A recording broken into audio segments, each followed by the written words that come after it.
Since the COVID pandemic 5 years ago, many of us have got used to staying in rather than going for big nights out.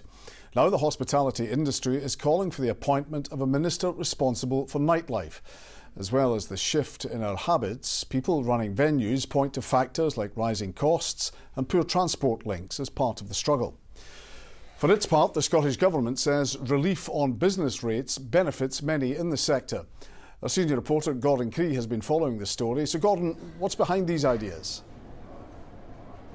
Well, John, this bar and restaurant in Glasgow's south side is part of the nighttime economy, something that's come under huge pressure in the last 5 years, first with the COVID lockdowns and then rising costs, wages going up and the increase in employers' national insurance.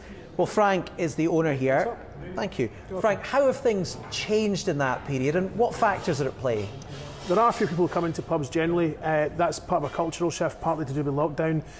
But we feel that all levels of government can do a bit more to help and get And transport you're concerned about? Yes, late night transport is a big problem. We have few people staying towards the end of the night because they know they can't get home. If they can't get the last bus or train, they've got to leave earlier. Do people still want to go out? Absolutely. If you look at the number of people who are going to descend upon Murrayfield this weekend to go and see Oasis, everyone still wants to be part of a community, part of an experience, to go and see live music.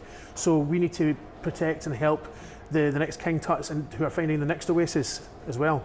That's great, thank you. Well, that's some illustration of why the industry says a clear plan for the future is needed across Scotland. Really what we're calling for is a nighttime economy strategy, and for the nighttime economy to fall within the brief for the portfolio of a specific minister. At the minute it's spread between a couple of different portfolios, so there is no direct responsibility for the nighttime economy within Scotland.